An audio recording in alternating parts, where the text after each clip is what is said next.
Soundstripe.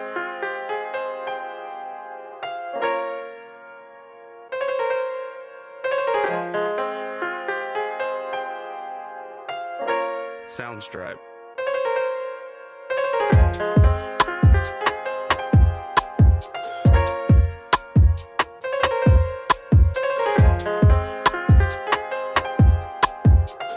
Soundstripe.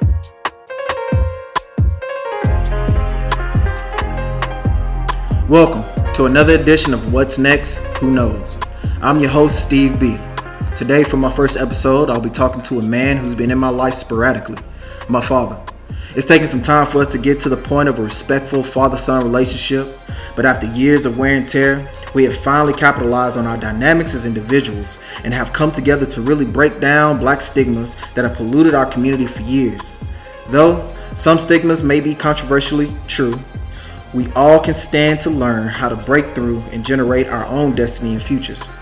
Without further ado, please welcome a powerful discussion on telephone between a man and his father. Smoke them if you got them, pull up and drink, and enjoy the ride. Don't put me in there with you, because at the end of the day, that's why I cut a lot of things off, to be honest. Like, I got to the point in my life to where you gotta gauge and see who you hanging around and who you talking to and who you dealing with, because at the end of the day, like the old folks say, birds of a feather flock together, and if you lay down with dogs, you wake up with fleas. So, but people don't get that, and you have to understand truly what it is that you want to do with your life, because you got one life to live. That ain't been put on my back one too many times. It's time to dig down, gain the knowledge. That's why I'm glad we're like with the things that's transpired, because there's a lot of people that doubt you. There's a lot of people that if they don't see it for themselves, then they don't see it for you. And when you go and talk to them, or when you go and tell them, say, hey, this is what I'm trying to do with myself. This is what I'm trying to do with my life. This is where I'm trying to aspire to be. And I would you just tell them. You're not telling them to boast or brag or nothing like that. All you looking to do is really just glorify in the moment, because you've been through so much and you've gone through so much, and all you want to do is just be able to share it. But the one thing that God's been teaching me is to sit back and relish the moment by myself, because the feedback that you get from those individual people, that feedback, it always is not what it is that you want. That feedback they give you is not specifically what you need at the time, because they hit you with that, oh, are you sure this is what you need to be doing? Or are you sure that's gonna happen? Are you what are the bad things about it? What is this? What is that? Nah, see, you don't have the same mentality as me. Of course there are gonna be things that fall short and stuff like that, but we're not worried about that. We on more the optimistic side. We trying to see what it is that we can do versus what we can't. And people don't get that, and that's honestly where I'm at right now. And so what I'm saying is, like, most definitely I would like to, learn some more stuff about what you're doing and everything like that. Like, that's no problem at all. And then I'll tell you something, in business, you're gonna lose money. Yes. So I mean, don't let that stop you. I mean, everything is not gonna go your way. That's just business. That's just life itself. And when you get knocked down, like you say, you get right back up. Because I didn't invest in this 450, 420, that caliber, but it didn't come to Houston like I thought it was gonna come. Still waiting on them to vote on it. I still got money right there, but I can't do nothing. It's on hold until they approve that. So I didn't cry about it. I said, okay, I just hold on to that, because when it do come around, guess what? It's gonna be soon. It's gonna be there. All I gotta do is pick up the phone number and say, look here, hey, remember back in 2018 I made that investment, yeah. Well, I'm calling that in. Oh, no problem, Mr. Brown. That's how sweet that is. So, just because it didn't happen that moment, it don't mean that it's not gonna come back around. So I don't look at the stuff like the average person do. I don't do that. I can't afford to. Yeah. Because I got to keep myself going, keep moving. Because when a person look at land, so that's dirty, I can't see nothing in it. I'm looking at dollar signs. Yeah. That's the difference. And I'm glad they don't see what I see. Because if they did, I'd be competing against them. So that's a good thing. That's a blessing within a blessing. Yeah, it is. You got my DNA. That's why I keep calling you, because I know you see things like I see it. And I know that I already know you working on your credit. It's going to get there. I already know that. Yeah. So, that's why I keep calling you. You don't never give up. No. I came too far to give up. I ain't giving up. All right? I went to the house the other day. Sounds right. And I don't have no for sale sign on that house. I went through the mail. I pulled out the mailbox. I got people offering me $500,000 to sell a house. I don't want to sell it yet. Would I sell it? I might, but right now, no. Every time I go to the mailbox, I got people that's sending me flyers on as is. That's an investment. That's why I'm holding on to it. That's an investment, man. And I might need that in a business deal to go from zero to $1 billion.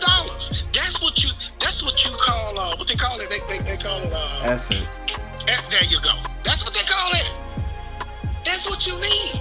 Yeah, so you put it on your portfolio that way. Say that again. You put it on your You got it, son. Yeah. You got it. That's it. You have it on your portfolio because it builds up your capital. And once your capital there you go, son. You got it. Yeah. You got it. I'm telling you, when you start talking like you talking, I'm gonna tell you, you got it. You got it. You understand now? That's what I'm talking about. We as black people, you a black young man, I'm an old black man. But when we as black people, when we get it, this has to be taught to us. We wasn't blessed like some people. That's all. Sounds right. But the most important thing that you get it. Once you get it, you know what you got. You work from there. Everybody that got billions of dollars and $1 million, everybody didn't come from the same place. No. Whatever you've been handed down, you work with that. That's what you work with. And you build on it. Because once you get it, can't nobody take it from you. When that understanding, can't nobody take that from you. I understand that. Okay. I get that because what God been working on me with right now is the journey. It's a lot of times where we are so, how you say, prioritize and getting to the end result. We so focused on getting to the end. Like, I want to be well off. I want to be rich. I want to be that. I want to do this. I want to do that. But you ain't really just took your time to experience the journey. That's right. Because if you understand the journey up until when you get it, or when you actually make it, or when you actually get to that goal, then that's what everything that's the christening right there. That's the love right there. That's the foundation. That's your whole foundation. That's the cake. That's right. What it took to make the foundation. Yeah. And a lot of people want to bypass the foundation. Yeah. And go to the end. It don't work that way. Pause. I've been listening to like I don't know what it is, but it's been so many affirmations that have been coming my way in the last few months. Like last night I just had a revelation. Like I'm sitting there Sounds right. and I finally found out what my why was on why I'm doing it. Because until you can until God pushes you to reach that goal, He's not gonna give it to you until you understand your why. You understand your journey. You understand that it's not about you. You really have to have, and then you gotta have a particular type of feeling of non-doubt. Non-doubt is something that is like a little inkling of fear, like maybe in your gut, maybe around your chest, maybe sometimes, you know, when you feel like you got adrenaline rush or something like that. But when you say you're gonna do something, a lot of people don't really hopefully believe in themselves. That's without right. Doubt. But the other night for me, when I was evaluating and understanding where it is I'm at in my life and where I'm trying to be and where I'm going, I finally understood why I should not have that doubt, because I found my why. And if you don't have that why that gets you up every morning, if you don't have that why that is greater than the cause itself, then when you get the money, you'll lose it. Hello. When you get the money, it'll be like you never had it. Hello. Because it's not the hardest thing is not getting the money, it's keeping it. Cause you can get them. I'm telling, like, I see it. No, so what you're saying is true. That's it. You can get it, but once you get it, you're gonna spend it on something else. You're gonna spend it on something else, and you gotta. And if you don't know when you broke, to not spend your money. If you don't know when you are broke, to not spend. Okay, here we go. We'll do it like this. So you work a 9 to 5 every day. A person works a 9 to 5 every day, and they still broke. Why? You got continuous income coming into your home on the 1st and 15th of the month, but you still living ass to mouth. Why? Why? Because you got more going out than you got coming in. Exactly. Too many bills. You got to get that under control. What you want to be seen for? Get anything else. Yeah. What you need to be seen for? What you need to be out here in the streets? Why you going to the club? Why you spending $200 something on drinks for one weekend? When you could have used that $200, split that up, I don't know, maybe 4 or 5 times, take $50 and put it into an investment and let that fall on for you. But no, but we as black people, yes, wealth is not in us. Like, we have never been taught wealth. We thinking that right now. We all living for right now. Nobody's living for down the road. Right. And that's why you have these individuals that come out here and they say, "Oh, I'm gonna work the same job 9 to 5 for this many years." But at the end of the day, when do you get sick and tired of being sick and tired? Because at the end of the day, if you don't fight for your own dreams, if you don't fight for what it is that you want to be in, if you don't really dedicate to yourself to it, all you are is somebody else's slave. Right.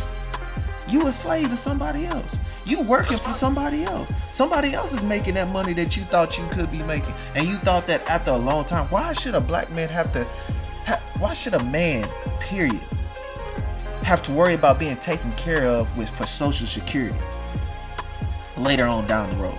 Why should I have to depend myself upon the government to make money for me? Because I fell in line with everybody the right way? Because I did what you wanted me to do and all that shit? No, I learned that shit from the military. Fuck that.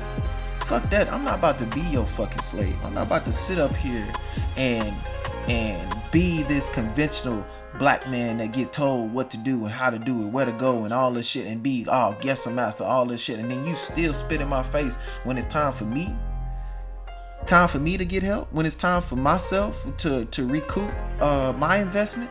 You tell me I don't have an investment? Nah, never again. Even I'm gonna tell you this is what pissed me off. So this past week, right, I work at the school and everything like that, and I'm an administrative assistant for the principal, right? What bothers me, right, is that when there is a problem or there is an issue, people dwell on it. Like they just want you to feel bad for it and stuff like that. They just want to beat it over your head and make you feel remorse and all that stuff. I'm the type of person that when there's a problem, all right, we evaluate the issue, we make sure it doesn't happen again, and you keep moving fucking forward.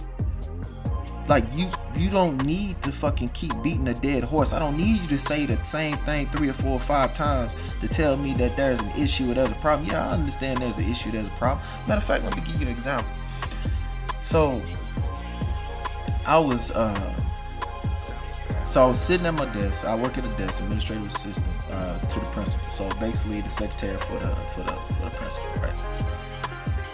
I was doing a nice gesture for one of the ladies that worked there. There was a man that came in, and what he did was he had gave her a coffee. This is a lady, nice lady, you know what I'm saying? She keep to herself. He bought her coffee. He did a nice gesture, right? And in my mind, in my synapses, I was like, you know what? She deserves something nice like that. Let me ask him if he wants to do, like, get her something nice. So we have these things in the office to where it's a document that says people's favorite snacks or favorite drink or favorite things to do, basically, right? Their favorite snacks, small, very small. And I said, hey man, I seen you did a nice gesture for her. You know, she come in here every day, and she's a nice person. You know, if you want to do something nice for her, you can write down some information saying that, you know, if you want to buy her a Coke or you want to buy a candy bar or something like that, these are her favorite items.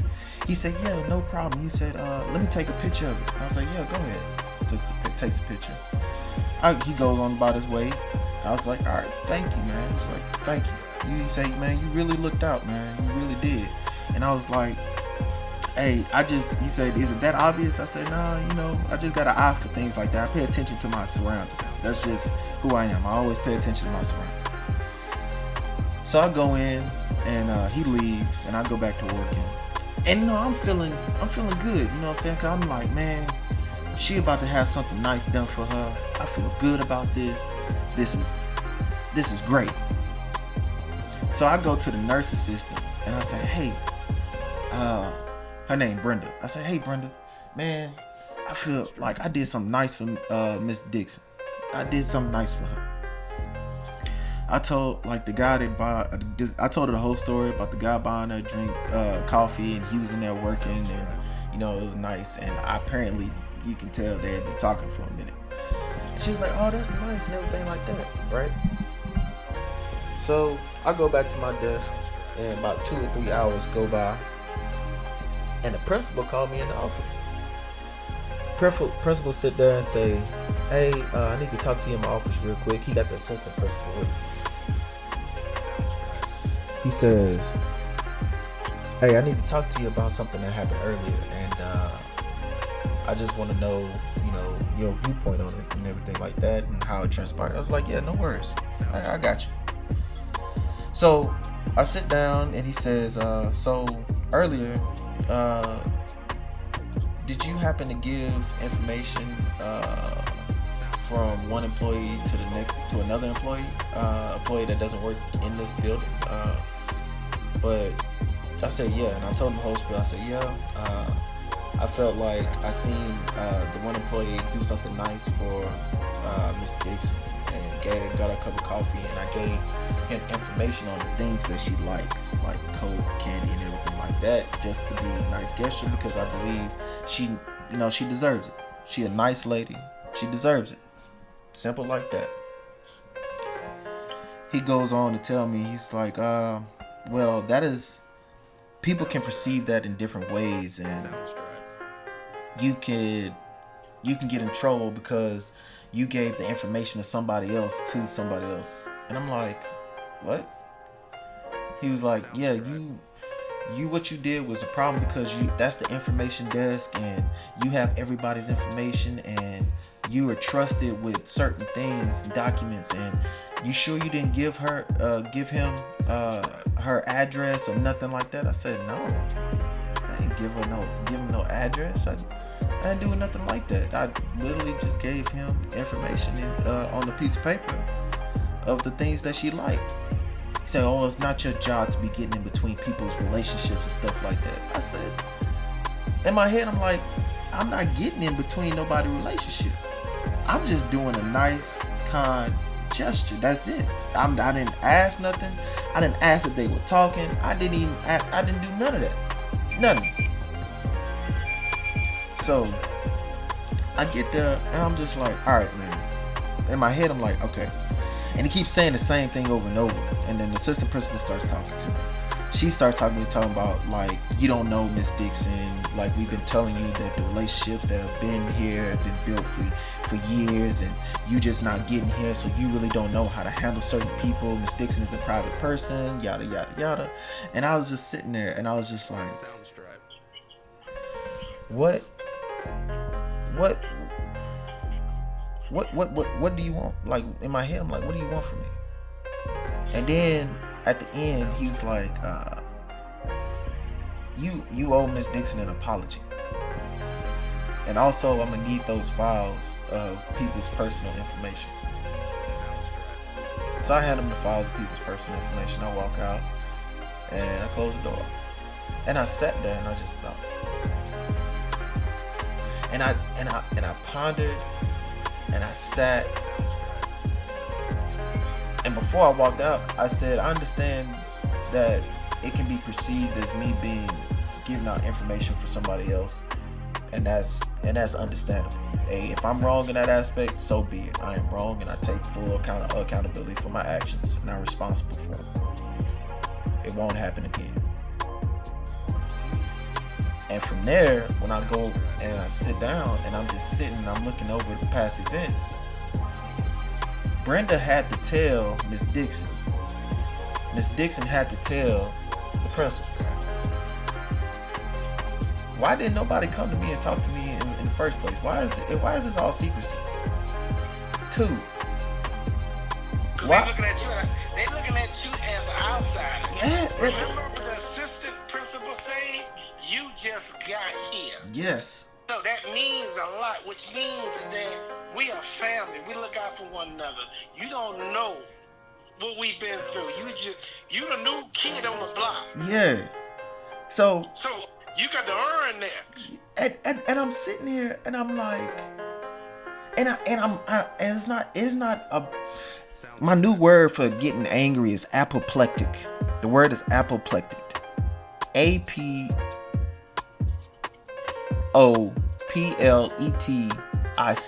Apoplectic. Apoplectic. If I'm saying it right. Apoplectic. That's my new word for getting angry. That's a word that I figured out. Apoplectic, man. I was sitting there feeling the emotions of being apoplectic. And I just had to calm myself. Because I really had to take myself outside of what was really going on. Because for me, my first thing that popped up in my head is that, motherfucker, you don't even know me. I come across this goddamn table and I show you. But I'm like, no. Then the second thought in my mind is that I've been in the military. I know how to lead. I've been a leader. I've been a follower. I understand certain things of how to address certain issues. So at the end of the day, I don't like how you came towards me. I honestly don't like how this issue, you blew it up more so than what it needed to be. You didn't come in there and say, hey, we have an issue, let's move forward. And you know what I'm saying, I granted that you may have done these things for the right reason, but you did it wrong. Got it, cool. You did something wrong for the right reasons. Got it. You didn't say this. You didn't give back feedback or understanding. No, it was all attack. And I really tried to evaluate. It's like, are they trying their hardest to come off in a way to where I can understand, or are they coming at me in a different way to where I'm not one of them? You're not one of them. Exactly. So I sit back in my chair and I look at how I've tried to adapt. I've been there since last year. Let me see. August, May. So March, April. So April, May time frame. I got there last year. And I watched how I tried to adapt myself and become this person that lives in this environment with these teachers. And the more I kept trying, and the more I kept trying to be something I'm not, I started to see certain things of myself. I started to see, for one, I don't belong. Because you got individuals here that work in a dead-end job from 9 to 5, getting paid, less than $1,300 every 2 weeks. And they got kids and everything like that, and they just struggling to survive. They struggling, and they holding on to this little money that they getting. And you got this black man who's the principal, has his doctorates, and he talks to you. He talks down to you like he's above a high authority to you. He knew not to come at me like that, because I am straightforward. Like, motherfucker, I paid my dues. I served my country. Who the fuck are you? I had motherfuckers that I would die for and motherfuckers that would die for me. So who the fuck are you? Like, he be coming at me with a little side shit, and I be telling him, I come to him in a correct manner. Like, he'll say something slick, like, this is what he does. He'll talk, he'll be in his office, and he'll just start talking about some random shit. He'll just be talking about, oh, my back hurt today, and this, that, and the third, and he talk like he got sugar in his tank, right? He got all these women folk around him, and he talk like he got sugar in his tank. Bald head dude in his 40s, and he sits there and he plays the perception that I've been through things. He from Louisiana, New Orleans, and everything like that, but he has changed his whole demeanor. He doesn't talk like where he's from. He comes off as better than what he went through. When you hear him talk about, he's like, oh yes, I went through this, I went through that. He drives a Lexus. He's very prideful of what the things that he's collected in life and the achievement he has and everything like that. But at the end of the day, I can't help but feel he a sellout. I can't help but feel that he sold himself out. It's an image. He got an image. Yeah. His image is that he got to portray to other people outside. Outsiders is people that really don't know him. So it's a lot of people that go around and they got to drive a certain car, dress a certain way. That's an image. But really, he don't have the income because his bills he got more coming. He got more going out than coming in. It's the image he got to portray. But people don't know his business in debt because he keep it hid. And therefore, that he look down on you because he feel, not you, he feel you don't know him, so he can do that because he is not secure with himself. I think he gay. So I think he gay, but he just don't want to accept it. Let's throw that in. Let's say he's gay. Yeah. But he's not ready to let that known to the whole world. Exactly. Only a certain group of people, if he choose to let you know. Some people around there know because if he didn't say that, but he want them to keep that to themselves. Yeah. And so they're family to him. Yeah. So now you this person coming off the street and you don't know about this little net that they've been together for years and years and years, so they done built something. Yeah. Use this person. So that's what you're talking about, and that's what's going on. I mean, it is what it is. I mean, yes. That happens every day. And you know what? You know what's funny about it? I sat there and I was thankful. And this may sound crazy. This gonna sound crazy. But I was thankful. Because as I sat there, I realized I don't belong. And I'm thankful. Why do I want to belong to a small social group who deal in cliques? And it's like it opened my mind up in my mind's eye, because certain people don't hang with certain people at the school, and I get that. And when you in the military, you come from your brotherhood. You come from, no matter what, if you got a problem with me, we can go to the tree line and take care of it. Otherwise, shut the fuck up. Either I fuck with you or I don't. and you let people know.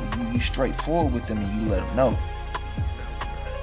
But here is a whole bunch of catty women, but he is a man and he's more catty with them than anything. And it's like it irks me. Like he do things to irk or drive a person or mess with a person, like keep his door open and smack while he eating his food, or he'll sit there and he'll be 5 feet away from me and he'll be like, Steven, do you hear me? Steven, you hear me calling you? And I'll turn and I'll look at him. I said, I heard you the first time. What do you need? He was like, what did you say? I said, you heard me. Well, I didn't know that if you heard me or not. I'm like, okay, cool. So I turn and go back to doing my work. Or he'll come in there and he'll make a small joke. And when I make a joke back to him, he'll take it personally. Like I'm supposed to be beneath him. I'm not supposed to be talking back or talking to him or anything like that. And I'm just like, in my head, I'm like, bro, you put one pants leg on one leg at a time, just like I do. The breath in your body is the same breath that I breathe in my body. We both have blue blood and it comes out blood because of oxidation. It comes out red because of oxidation. We got the same type blood. You know, you may have a different type, but it's the same color. He is looking at his degree. Bro. He just sat his ass in a classroom for X amount of time. Yes. So that gives him the right in his mind. That gives him the right to be over you because he have these degrees and they supposed to mean something and only to him. So that means something. That's the reason why he got that job. That's the reason why he making $50,000 a year. It might be 50 or 60. It's a little bit more than that. I'm not gonna lie, it's more than that. He making about a good $70,000 to $80,000 a year. It all depends on how many years he got in with the school district too. Yeah, cause and then they just got a raise too. Because so it's about $80,000. Yeah, cause Spring Branch, this teachers start out at 60. You could be from 0 to 3. How long you been there? How long he been there? He been there 6 years. Well, he probably making it close to 85, something like that. Yeah, he good. You know, and I commend a black man making money, but yeah, I don't commend a black man doing or talking to people in a certain way to make them feel less than, and then you throw God in all the time about how he's been good to you and this, that, and the third, and how you want to move forward in life and this, that, and this and that. But then you have employees that are there and are scared of you and don't want to talk to you because of how you are, because you like to pinpoint people's problems and trying to change things, and you're very aggressive. Like I keep on hearing stories about how he used to be. I keep on hearing these stories about how he used to be and how he was. Like he's like, you couldn't come in here late and this, that, and the third. Like people are like, man, he changed. He did this. He did that. He was a very anal person.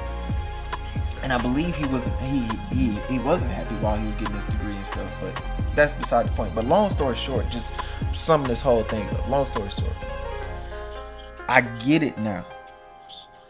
I fucking get it now. I understand it now. This is not meant for me to be here. This is not meant for me to stay in the same capacity that I've been for so long, which is enlightening to me, because God is trying to say, bruh, I got something for you. You've endured this situation and this season because you needed to find out for yourself what it is that you want to be in your life. I've given you one life. You've tried to take your life. I put you on your back when I showed you that your kidneys and your liver, your body, your heart and everything don't belong to you. And I wanted to put you on your back and say, you belong to me. And I had you looking up. I did all those things to get you and prepare you to this point. Who are you as a man, and what are you going to leave behind? What are you going to do for yourself? Are you going to sit here and you going to complain about what it is that you don't have? Are you going to sit here and be like everybody else that during the pandemic they lost their fucking mind and they were like, I don't know where my next dollar is going to come from? That should have woke some motherfuckers. That should have woke some people up. That really should have woke some people up to let them know where it is in life they stand. And if they couldn't understand that the circumstances that they are in are their own problem and are their own affliction is due to them, then they deserve to be where they at. And that is the hard truth. This old man from the military, from my second ex-wife, it was her father. He was prior Marine Corps. He said there are two people in the world. There are wolves and there are sheep. Which one are you? Either you're gonna eat or you're gonna be eaten. And that's as simple. And I'd rather die never obtaining my dreams versus die chasing my dreams and never obtaining them versus dying never chasing. All this is your journey. Yeah. This is your journey. So you have to. This is building your foundation. Yes. All this that you're going through, you have to take it and digest it and filter it out. And whatever you filter out, whatever comes out, that's the poison. Yeah. So you let that go. Yeah. Like an half black duck, let it bead up, roll off. Yeah. That's the way. Take the good, keep it, and let the rest go. That's life itself. So that all this is your foundation. Facts. And you're on your journey. That might not be for you, but you got to pass that way. You just passing through. And if you keep that in mind, you passing through. And you just take the good and leave the bad. And I ain't got no reason to be upset at all. And then I look back, I say, I ain't got no reason to be mad. No, you don't. I got breath in my body. I could walk with my own two legs. And you can change your destiny anytime you want. At any time I want. So what? Anytime you choose. Every morning you get up, you can change it. Anytime you get up. Anytime. At all times you in control. That's right. And look, if you know that little bit by itself, and then your Heavenly Father is in control, you don't have anything to worry about. You gotta worry about a damn thing. Nothing. Zero. So when you get up the next morning, if you don't feel like doing whatever, guess what? That's good. Mm-hmm. That's a step to something else. So, you're right. You got it. There it is. You got it. Yeah. And we gonna move forward. And I'll help you. And I know what you're trying to do as well. You're trying to leave a legacy behind for your name, because how you grew up, you came from a hard background. You came from people can't even bear to understand what it is that you went through because you went through it, and your pain is your pain, and you're not trying to go back and go through that again. Right. You're not trying to do that, and nobody can. You don't have to apologize to anybody for what it is that you did in your life, because you did it for you to get to where. And I don't. And because I take it, put it on my back, and I keep it moving. Yeah. I'm old school. I don't have time to cry and wonder about my past is my past. Yeah. And I take it and I put it on my back and I go head on. I was brought up rough, real rough. But that's just life, and that's the way I look at it. Yeah, I don't say, why? Fuck that. It's time to move now. Yeah. Hey, and I talked to my dad. He came up rough, so I understand. So now this is a new time and place. There it is. Yeah. There it is. You can only work with what you got, so you got to keep moving Thank forward. you. There you go. It's time to move forward. I ain't got time to sit around and be crying and shit. I ain't never did that. That's not me. That's not my makeup. That's not my DNA. So I don't do that. Yeah. I think about it and I move on. Learn where you fall at, and then pick yourself up. And learn your That's weakness, right. and just make it your strength. Yes. There it is. That's it. It ain't complicated. It's real simple. It's real easy. To me it is. Yeah. And that's where I'm at in life right now. Sounds right. Yeah. Because we all got 7 days a week. We all got 24 hours in a day. It's how you choose to use it. Yeah. There it is. And I I choose to use mine a different way from everybody else. You know, I live different from everybody else. I get it. You know, I do certain things from everybody else. I get it. Because I know my Heavenly Father come first. I can't be out there hoeing around and get my blessing. I can't be out there at the club throwing my money away, dollar bills. I'm gonna shake that ass, girl. Yeah, I would love to do that. But I know the outcome. So, I got better control over it because I'm 58 now. Yeah. Did I do it in the past? Hell yes, I did it. I'm proud of it? Yeah. Hell no. That's a learning process. It's a learning I process. had to go through. Yeah. I'm just being real because I'm a man. Yeah. And when you have to be real about your past to move forward. Yeah. So why should I lie? I did it. Do I regret it? I'm not gonna say I regret it, but I say this. I should have did things better, different, but I didn't. So it's gone. I let that go. You know? I was a hoe back in the day? Hell fucking yes. Hell yes. No, I see where I got it from. I see where I got it from. I'm not gonna say I regret it because that's part of me. Yeah. That's my journey. Yeah. That's what helped me get where I'm at. Yeah. By being a hoe. So you gotta listen to something when people say, "Do I regret it?" Yes. I can't say. I don't know. I can't regret that. I can't regret that. That was my journey. You understand? Yes. When you baking a cake, you got certain things that make a cake. Yep. So do you regret that you didn't put the egg in there in the milk? And then look at it like this. Yeah. It's not gonna taste right. And look at it like this. All those ingredients by themselves, if you taste them, they taste nasty. Thank you. So do I regret it? No, I don't regret it. See, I did that. That's why I say I rethink things now. Do I regret it? I can't say I regret it. I say this. I should have did things different, but I didn't. So I put it on my back. That's my baggage, and I wear it. But I wear it in a different way now. Yeah. I don't have to taste it. I can look at it and say, no, I know what that shit gonna cost me. Yeah. Yes, wisdom and knowledge talking now. Yes, I like the way it look. Yes, you twist that ass right. Yeah, that shit needs some baking soda. I need some baking soda. I don't need some flour. Need some brown sugar. Do I stand? Yes, I stand. But I know, boy, you get your ass in, you might be going to the goddamn doctor. Yeah. You know, it's gonna cost you some money down the line. Do I want to get off that money? Hell no. Yeah. So that's where the control come in. At. Yeah, I'ma look. I might even say something, but I know I'm not gonna dig in it because I know I feel the if same dig in way. it, I lay down, I'm gonna get up with fleas. Yes. I'm not gonna do that. Yes, I feel the That's same where way. wisdom and knowledge come in there. So I'm an average man just like anybody else. Yeah. I got the same feelings, but I have better control on it. Yeah. I would like to think. Yes. Did I do it in the past? Hell fucking yes, I did it in the past. I was the biggest hoe walking around 7 days a week.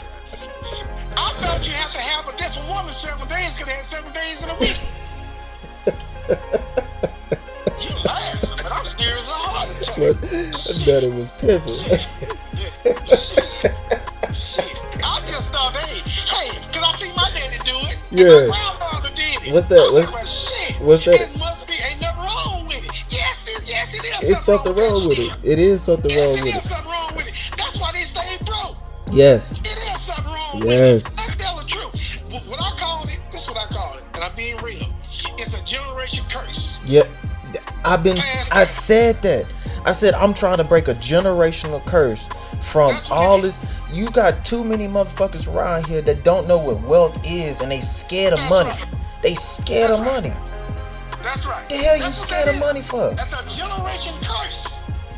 And I want to break it with me. That's what I'm trying to do. I have wisdom and I have knowledge. But you have to, what's good in it if you don't use it? Exactly. You can have it and don't use it. It's But gonna- I want to use it. Exactly. I ain't trying. I'm going to break this curse. Exactly. And I'm with you. I'm with you. I'm with Shit, you. it's time out. Shit. Look, it's like you trying to hold water in your hand. And every time you try to hold water, guess what it do? It run right through your hand. I don't care how hard you try to hold on to It'd be little drops left. Yeah. Can't do nothing with that. Nothing. crumbs. I'm tired of the I'm crumbs. tired of the crumbs. I'm tired of the crumbs. I want the whole loaf. Right. No, I don't want the whole. I want the factory. Oh, the building. I want the damn factory. Hell yeah. I want the dough. I want the dough. I want to make the bread. Yeah. I want to make the bread. Shit. That's where I'm at in life. Yeah. That's where. I'm just being real with Hey, you, man. B, 'Cause I'm with you. I I'm with sit around and I think 7 days a week, and I got time to think. I got time to process stuff, you know, and that's what I do all the time with my time, you know. Yeah. I got control over a lot of stuff now. See, like I say, that generation curse, the Lord, the Heavenly Father, He showed me, look, son, look, I'm telling you, I'm not trying to hurt you. Listen to me. There's nothing wrong. Just be truthful with yourself. Yeah. Don't be in a state of denial with yourself. Do that first. One, that's a start. And I did that. Now, I'm trying to show you something here. That's that journey you taking. I'm on it too. So don't be ashamed of your past. That's a testimony. But look, that's when you say, but look where I'm at now. That's a testimony. Yeah. I did that. It was wrong. Yes. Do I regret it? I can't say I regret it. Because it made me who I am today. Journey. That's my journey. That's the man I am today. I can't That's regret. right. I had I to. can't stay. I had to make the mistakes I had to make because I feel like this. I made all my mistakes at an early age. I've been married twice. I have a lovely son. I done some stupid things in my life. This mental game is fierce. This mental illness stuff is on a whole nother level. But at the same time, if I said I had to do it all over again, I would do it the same way. I just wish I knew then what I know now. That's it. But I would do it all again. So you 29 or 30? I'm 29. Let me tell you something. You're 29 years old. You've been married twice. Yeah. You was on that same row I was on. Yeah. I've been married. I'm not gonna say, but you know. Now you know some of my past. You know the women. Now look. See, Yeah. I don't have to lie. Yeah. Because if I lie, you know I'm lying. But I was But when there. I tell the truth, you know what I'm talking about. So I don't have to complete it. Yeah. But you seen it. Yeah. Because you was around me. Yeah. I was a hoe. I had wives. You know that. Yeah. And I've been married more than 2 times. I've been married more than 5 times. Yeah. But see, that's what I'm saying. That's that generation curse. Yeah. People ask me, well, what's wrong with you, Stephon? I love women, but yeah, you can stay married to one. Yes. But it was that generation curse that I was dealing with that I wish my father would have sat me down and told me about it and warned me about it. You know what I figured it out? I figured it out what the generational curse is. It was literally the men not being able to be the true fathers we needed to be. Meaning that I looked at it for myself. I looked inward. What did I do? Like, I got in a fight with my first wife, and we broke up, and then I just gave her everything. I just gave her all my money and all the child support and everything like that. I didn't fight. I didn't really do nothing because I thought that's what I needed to do. And I left and went overseas for 3 years and came back. But the reason why I was chasing these women and I wanted something is because I thought that I can make the ideal family, or the perception of that I could do it, because I never had it. And when I came to that realization that I don't need a marriage or a family or people.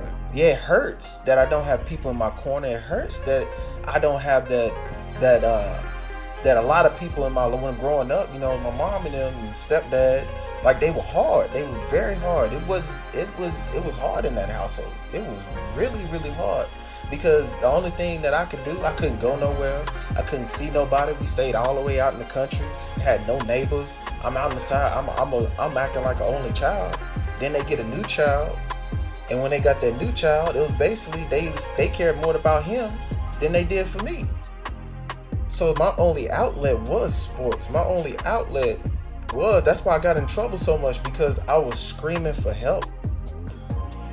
That's why I started slanging dope and doing all this other stuff later on in life. It's because I was outcrying for help, and I did not get the help that I needed when I grew up, because my mother didn't have the tools to be the mother she needed to be. She worked at TDC, the Walls Unit, the penitentiary. You know how hard you gotta be, especially as a black woman, to work at TDC? Yeah, no. And then she a parole officer, so when she come home, she ain't got no love to give. She trying to unwind for the day and get back to it to the next day. True. Yeah.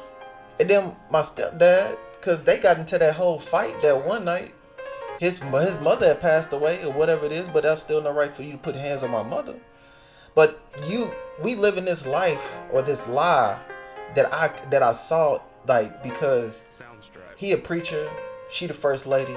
I get home, all I'm being told is like how stupid the things that I do are. All I'm being told is you can't go nowhere, you can't do this. Like that just, I'm getting told that you can make decisions for yourself when you leave the house. Until then, you gonna do what we tell you to do. Alright, cool, got it. So when I was 17, I never came back to the house.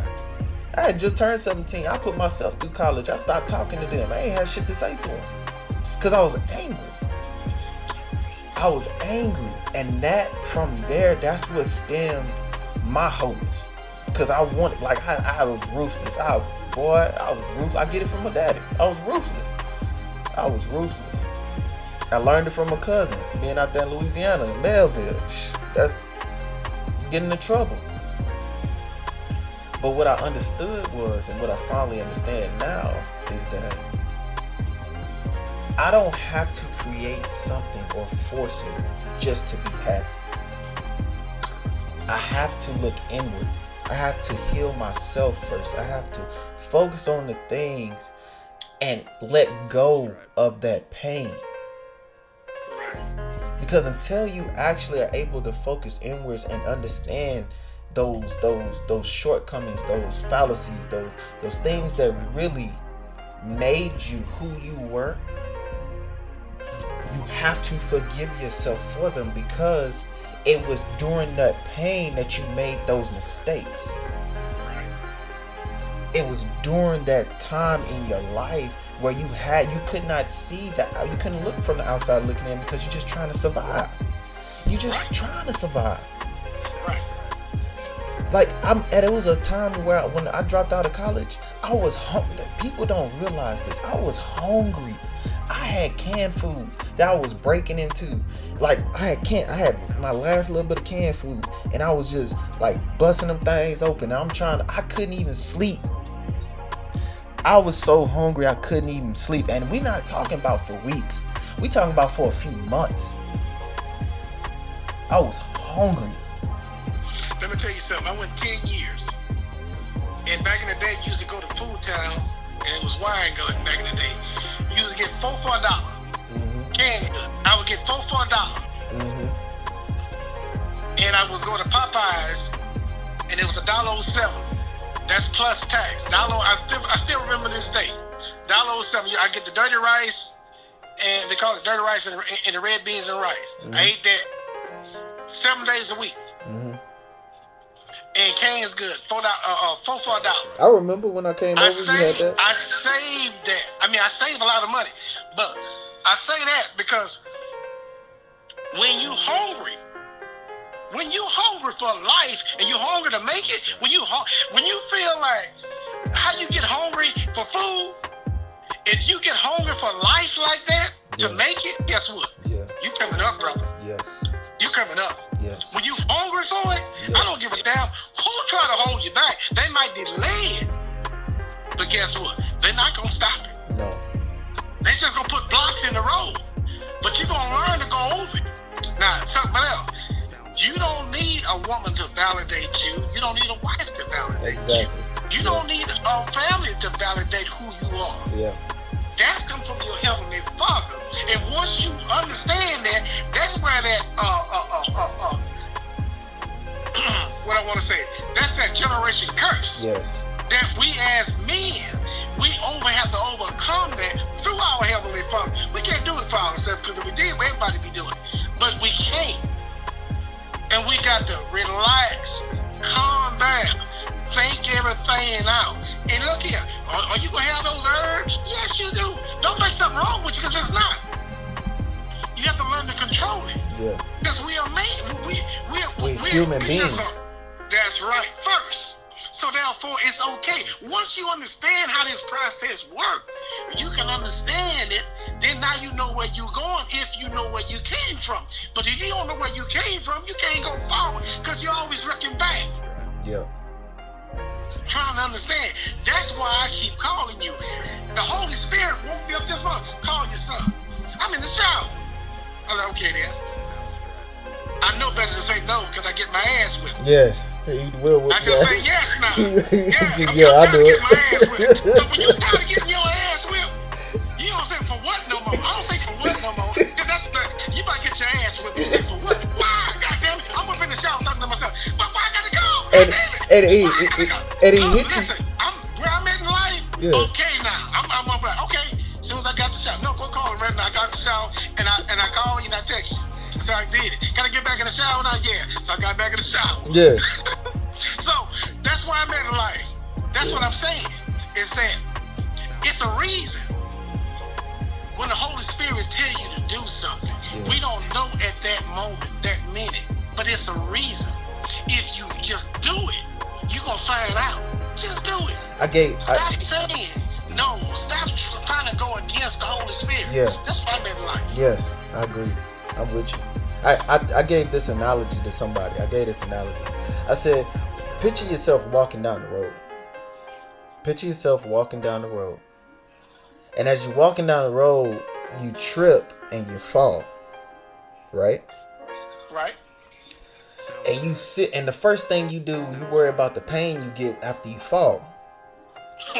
That's the first thing you do. You worry about, oh snap, I tripped and fell, the pain, da. But we don't realize the reason why God probably made us fall. Here's the analogy. So you're walking and you trip, but who's to say there wasn't a branch or a long hanging pole or something that could have took your head off? And you would have never seen it coming. You would have never seen it coming if it wasn't for God to trip you up where you was, to allow you to feel that pain and appreciate that pain. Because at the end of the day, he still got you. He taking care of you even when you ain't taking care of yourself. And the first thing you want to do is sit there up there and give blame. And you want to say, woe is me. Instead of appreciating the pain and understanding that there could have been something else that was going on for the reason why you got that pain, so it can prepare you for what it is that you're about to get to. That's right. Right. You got it. I keep saying all this morning. You got it. You got it. You've been working on it. I see. Cause how the Lord gonna bless you with a multi-million-dollar company? How he gonna bless you with that when you can't even appreciate the $2 that's in your pocket right now? Ooh, we say that again. That's right. That's right. How you supposed to get, like, you mean to tell me God's supposed to bless you with something extravagant as that if you blow your $2? Johnny Taylor said, my last $2. Yeah. I'm not gonna lose. That's right. I got one for the jukebox and I got one for the bus fare.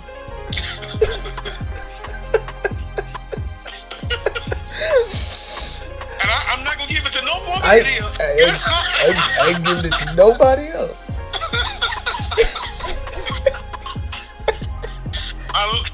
The way he said it, my last $2. That mean a lot. The last $2. And I already know what I'm gonna do with them. I already know what I'm gonna do with them. And they gone. They already They gone. already spent. They already spent.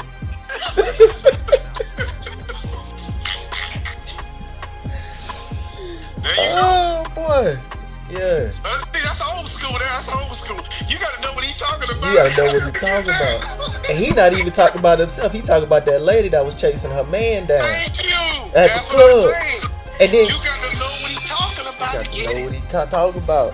She say, The women, that woman was trying to get his last suit. I was saying, giving this shit up. And I gotta get home. And shit, he wanna, if his ass wanna be out here in the streets, you can have him. I got my last $2. I've been looking all over for him. You know what? You girl, you can have him. I don't want him. Go ahead. Yeah. Yeah, that's wisdom and knowledge talking. A baby can be born in this world smart, but a baby cannot be born in this world with wisdom and knowledge. That's come from living. Yes. It's come from living. And Pain, suffering. Yes. And I put myself through hell. And you know what? I'm thankful I did. Because it was I see that during the duration of my 20s, I literally did more than what half of these people out here are doing. I literally did more than half of what it is that was going on. And I'm thankful for it. Because if I had not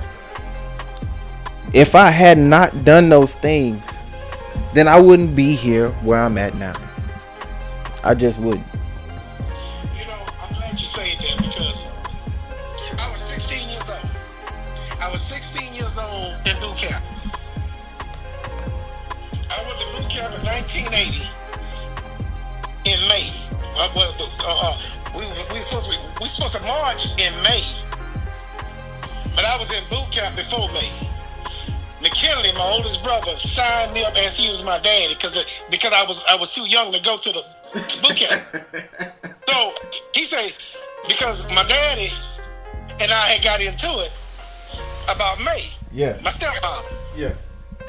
So I'm getting ready because in the 10th grade I had my 21 credit when I was in the 10th grade. Yeah. So the 10th grade, the 11th grade, and the 12th grade I could have stayed at home. But my daddy told me, no, you ain't staying your ass, son. He said, look, I'll pay the bill. I said, right. I said, yes, sir. He said, well, there's only one man in this house. I said, why are you saying that to me, Dad? He said, because I'm going to say it for a reason. Stay focused on what I'm trying to get you to see, son. He said, all right. I'll pay all the bills, right? I said, yes, sir. He said, I do all the fucking in this house. I said, damn. I said, but I'm trying to understand why he telling me this. Yeah. He said, because I don't want your ass laying around here, because I know you didn't get on hard because you in the 10th grade. I don't want you laying around here looking at my wife, and then I come home, you to fuck my wife. It's going to be some shit. And you my son, and that's my wife. So you put me between a rock and a hard place. So what I'm doing, your ass got to go to school. That's what I'm saying. Yeah. So I don't want you here fucking my wife. I said, well, goddamn. And then, okay, now that's one incident. Yeah. Then let's say a few years later, okay, I went to the 11th, had all my credit. I already knew where I had to go to school because I couldn't stay at home. He had broke that up to me already. So in the 12th grade, and he was actually, I went to him. I told him what I was gonna do. In the 11th grade, he said, "Sure." You say, "You sure you want to do that?" I said, "Yeah." He said, "Why you want to do that?" I said, "Because you did it." He said, "Yeah, I did it." I said, "Well, if the military is good for you, it's good for me." Yeah. He said, "No, don't get me wrong, son." He said, "That's good, but you think you're a man now?" I said, "Yes, sir, I do. Yes, sir, I do." He said, "Okay, then." So later on, within that week, my stepmom had told my dad something. What I thought it was a lie. I can't even remember what it was. Whatever it was, I thought it was a lie. So he came up to me and he punched me in my face. Yeah. And he broke my plate. He said, "Oh, you really think you smelling your piss, which means that you think you're a man." Yeah. Yeah. So he said, "Okay then, carry your ass to the military then. Show me, goddammit." So I'm saying to myself, I never did talk that back to my dad because I had too much respect for him. I said, "Yes, sir." I said, "Ain't no problem. I'm gonna show you I'm a man." So I went on to the military. You know, call my brother up, McKell. I said, hey, I'm gonna want you to co-sign, and I'm gonna go on to the military. I already took the test and everything. Yeah. That's over. I was just waiting on time. He said, no problem. We went over there together, signed it. Uncle Frank, my uncle. I said, I need for you to take me down for where you going? I said, I'm going to the military. He said, well, you ain't finished school. I said, I know that, but I'm going to the military. Went to the principal office, told him what I was doing. Well, I already had the 21. I already had my credit. Yeah. I said, just mail everything to the house. There it is. I'm gone. I'm out of here. Yeah. And look, I took, 2 pants, 2 shirts. Yeah. That's all I had. My uncle said, that's all you taking? I said, shit, that's all I want. I mean, What else I'm gonna take with me? what should I take? Yeah. I don't know. I said, I ain't never went to the military. What up? They ain't got a list. I don't have a list. I said, well, shit, what do I need? Because he was in the military. Yeah. That was shit. He said, well, come to think of it, with the lights, come to think about it, you right. He said, do me have some underwear and socks? I said, the one I got on. How you planning on getting some long? I said, well, shit, don't they give you some? Yeah. That's what I heard. He went to laughing at me. He said, boy, you something else. Yeah. I said, no. I said, I'm just being real. Shit. But your daddy said, my daddy said, you a man? I said, yeah. I said, well, shit, that's what men do. I said, whatever I need, I'm going to get it when I get there. How much money you got? I said, 0. He said, well, damn, how you going to get it? Because when they put me on the payroll, I'm going to start having money every damn week. Yes. You already had a plan. Yeah, you didn't laugh. You sound like you got this shit figured out. I said, I do. I said, that's what my daddy taught me. When you're a man, you figure out shit. Yeah. You gotta figure it out. Your damn self. You gotta And that's figure why it I'm out. leaving my daddy's house, because he broke my plate. He said, well, you a man, you show me.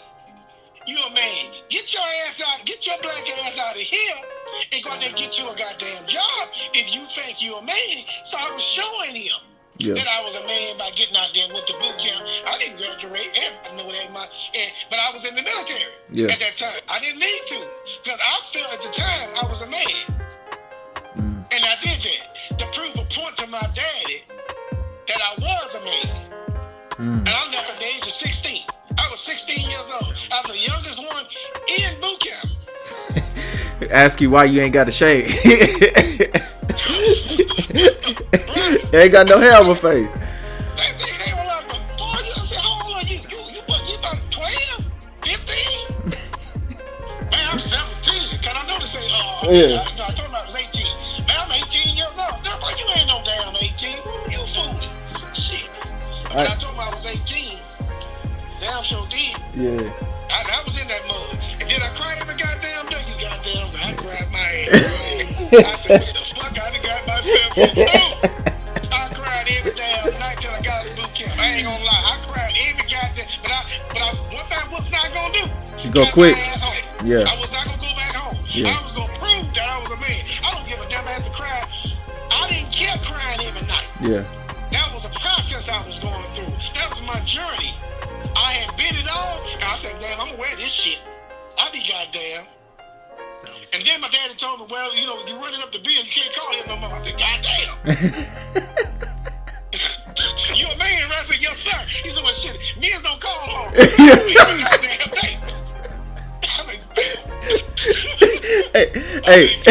Hey, we ain't got that money like that. You need to go ahead and we see we get out. When you call back and tell me about your problems and shit, say you a man, a man don't call home every day, you know. Yeah. Actually, you know, this and that.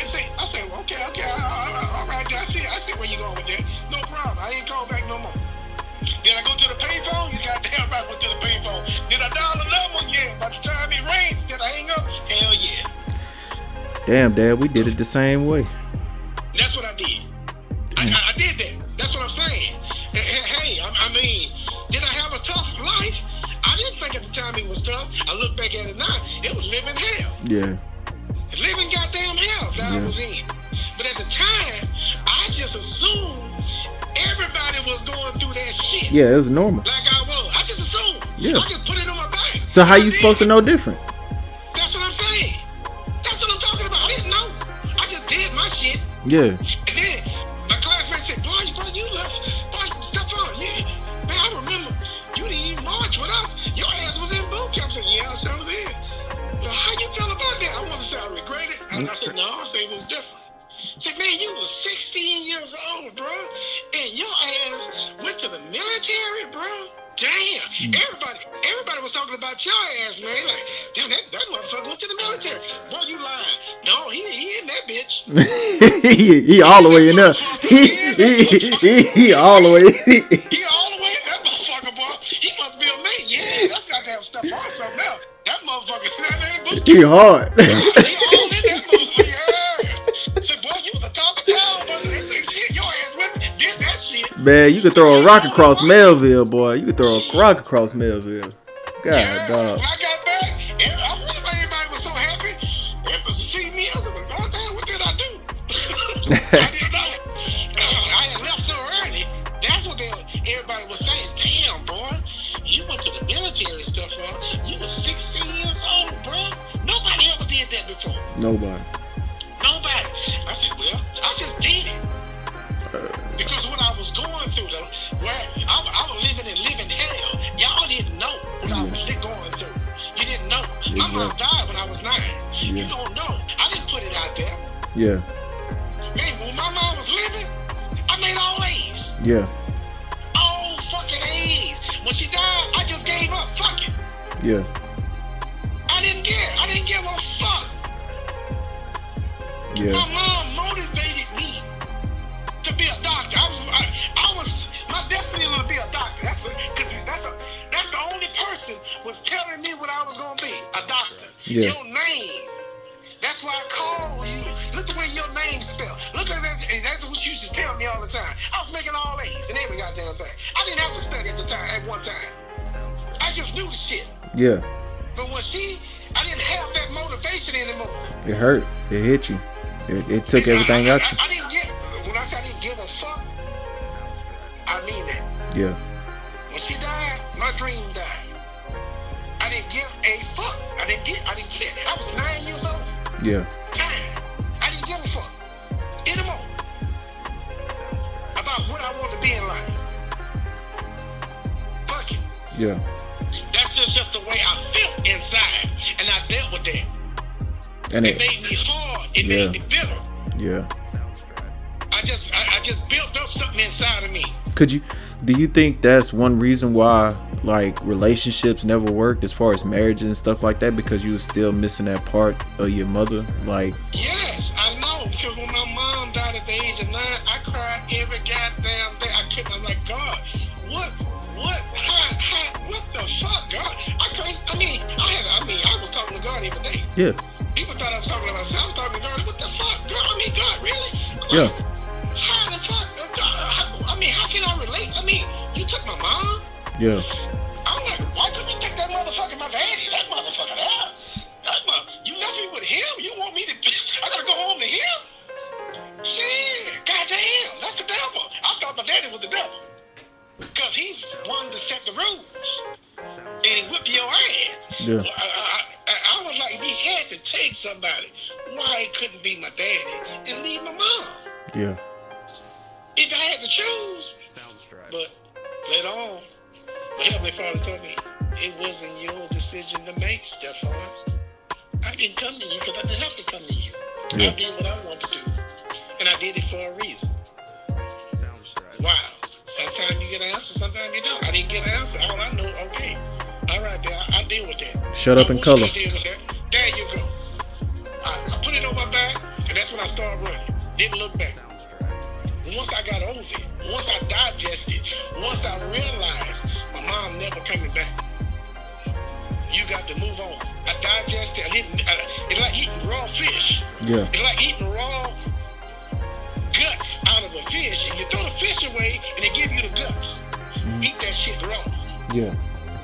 Now you going to swallow it, and it's you slimy. Keep throwing it up. But they say until your body digests it. Yeah. Until you start having immune to the smell and everything, and you start eating it, and now it become like fish. Yeah. You eating something you don't want to eat. Yeah. And over the years, you done ate it so long, now you passing it like them. Yeah. That's what I'm talking about. Yeah. My whole life changed at the age of 9. Never been the same. Fucked me up for life. And it's your whole pathway has been you trying to transform and deal with that pain, and it's been hard. And I can understand. I can't even fathom, even though between me and my mother, we've been through so much.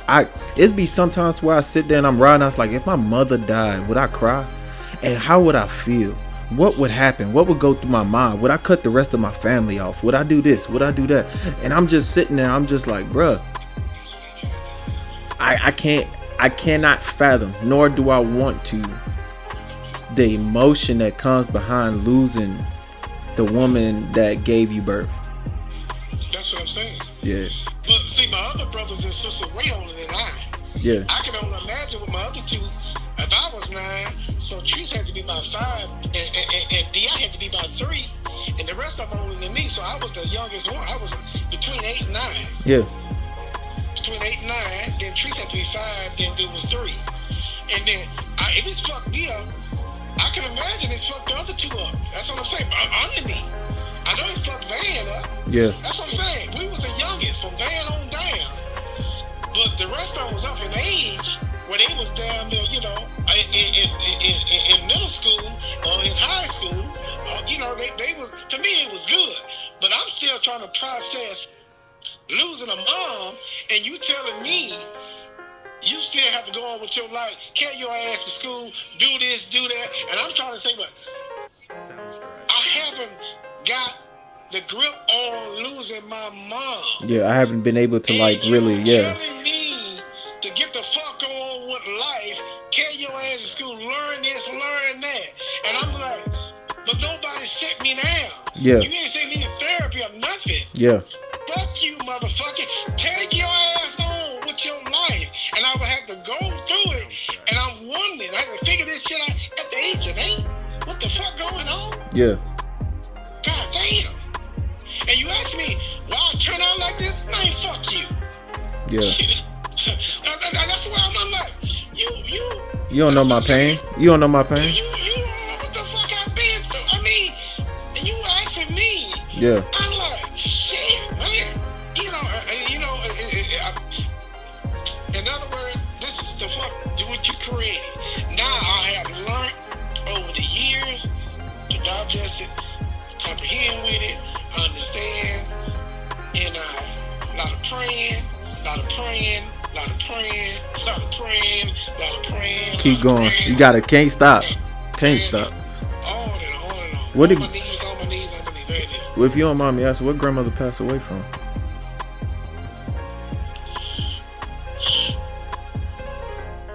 I heard a lot of talk. That's what I'm saying. No one sit me down and told me. No one. That's the fucked up part about it. Was it from your father, grandfather beating on her?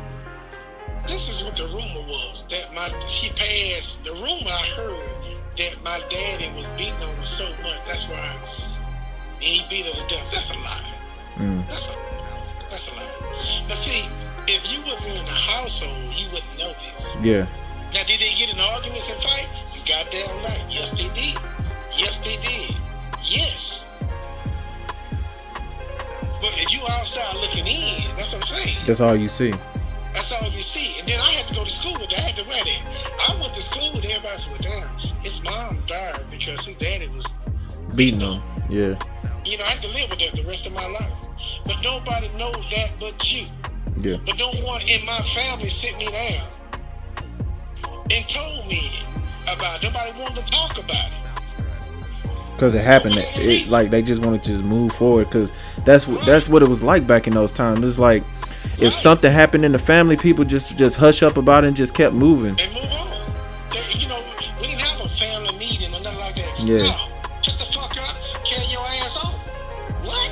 Shut the fuck up. You heard me and carry on. I don't want to talk about it. Yeah. Because if I ask my brothers and sisters older than me, that's what they gonna tell you. Shut the fuck up.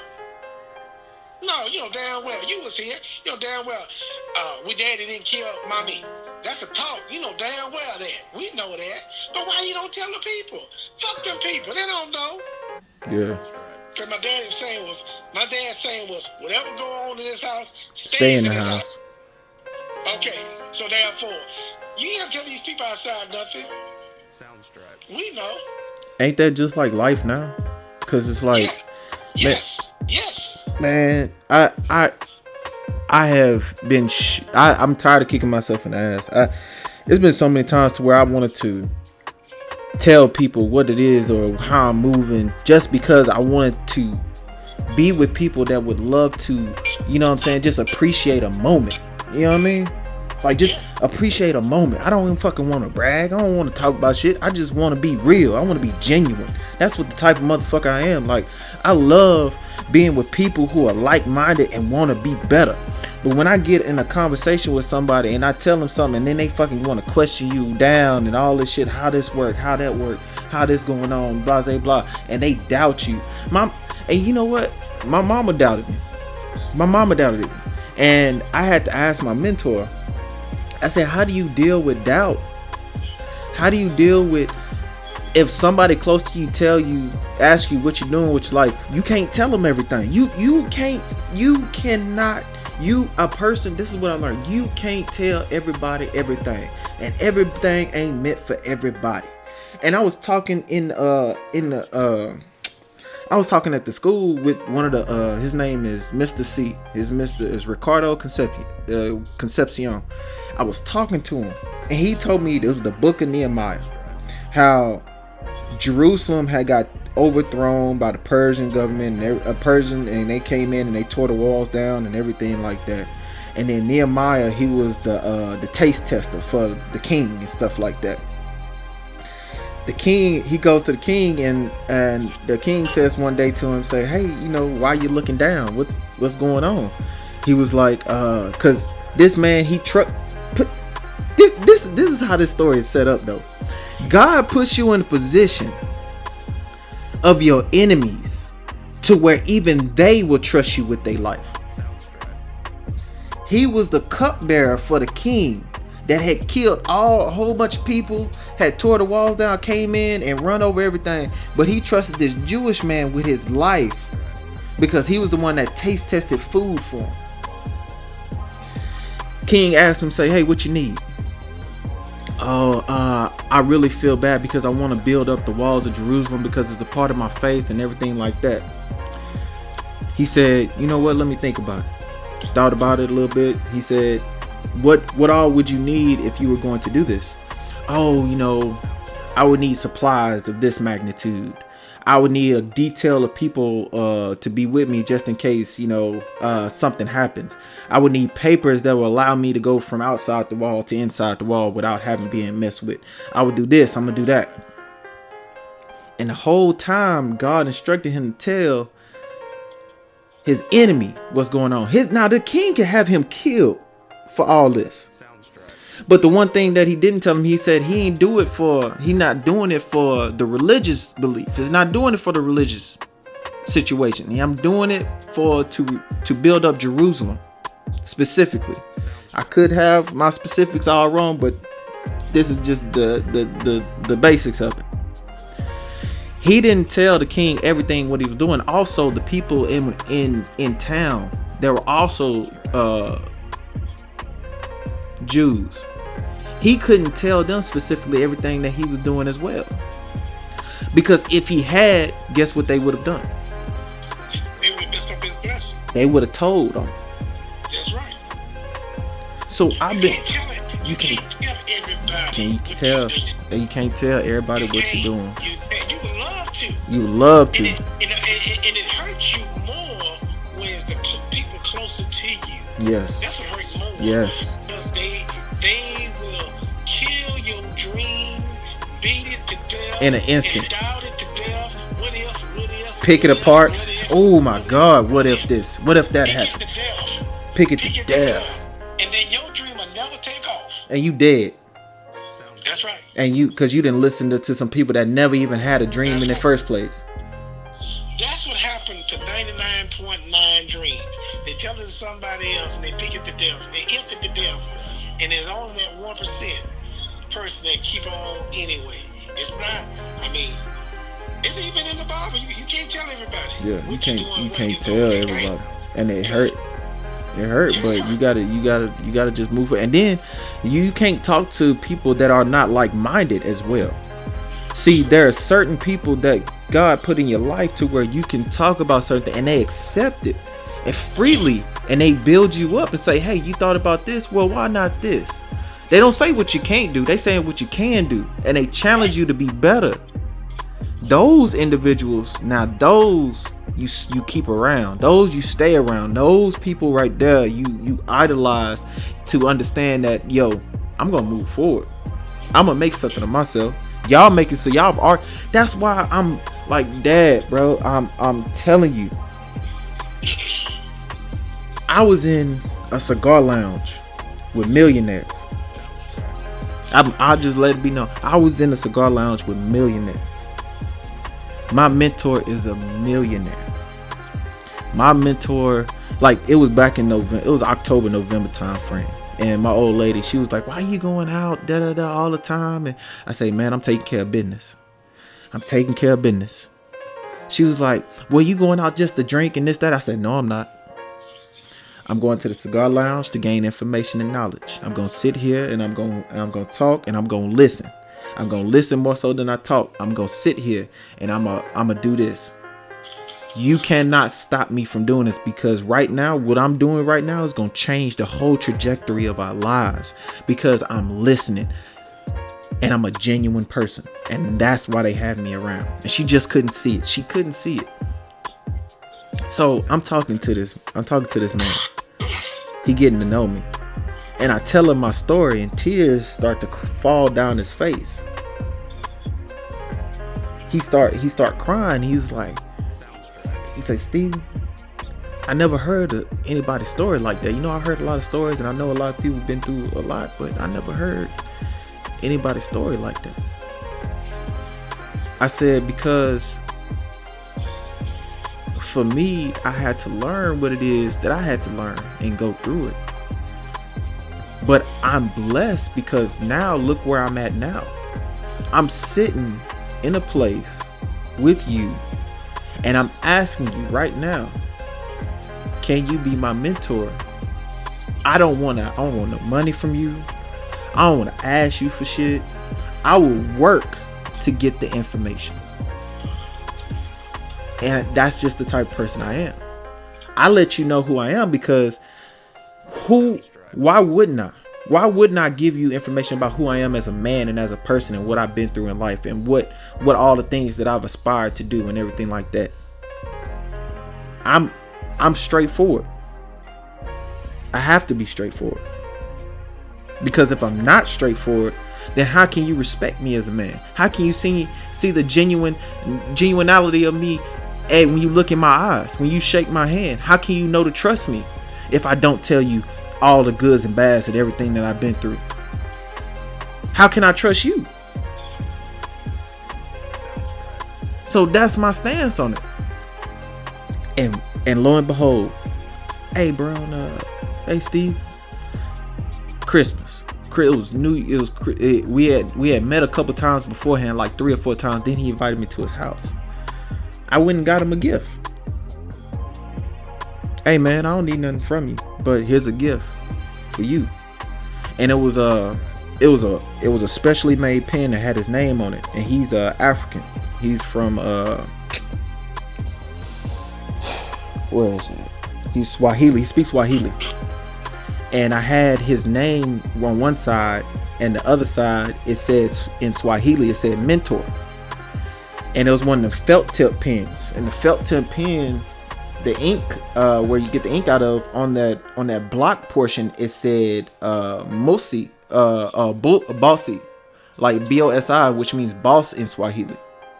And I said, hey, this is for you, because from the information and everything that you got, I want you to be able to sign your future contracts with a specially made pen. And this is just something I'm doing out of gesture.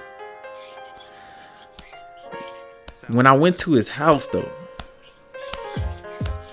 I was amazed of how his family wants for nothing. I was a black man. I was amazed at how he had built up from nothing. He told me, he said his first $20,000, he blew it. Coming from TSU, his father's all the way in Africa. He's here by himself, and he got to make his way, right? He said, my first $20,000, I blew it. And I got out on the phone with my dad, and he said, what the fuck you crying for? What you want me to do about it? I ain't there for you. So what you gonna do about it? He said right then and there, my father, they let me know, said my father all the way in Africa. I blew $20,000. Okay. Now it's time to pick myself up and get the fuck on, do what I need to do and make it back and learn from this mistake and keep moving forward. He said he was in places, he's like, he would just, his first deal, he didn't even know what the fuck he was doing. His first deal of building a warehouse, it was some millionaire that came to him and said, hey, can you design a warehouse? He said, yeah, I could do it. Designed the warehouse and everything, learned as he went along with everything. And then he was like, the business deal went through. Come around, that millionaire became his friend. He said, hey man, I got some more stuff for you. He said he got to know him. So he moved on like that. And it just built up over the years to the next one, to the next one, to the next one. Because he said his first 10 years, he wasn't dealing with properties or nothing like that. He was dealing with commercial. And he got tired of that and he said, let me go build some homes. But I said all that to say this. Everybody's opportunity and everybody's time comes at, it's not going to be the same. Hello. That's right. What I go through and what somebody else go through, our timelines are different because you can't make it until you hit every niche on everything you need to learn to be appreciative of what it is where you gonna be, what you gonna do. Be appreciative of the journey.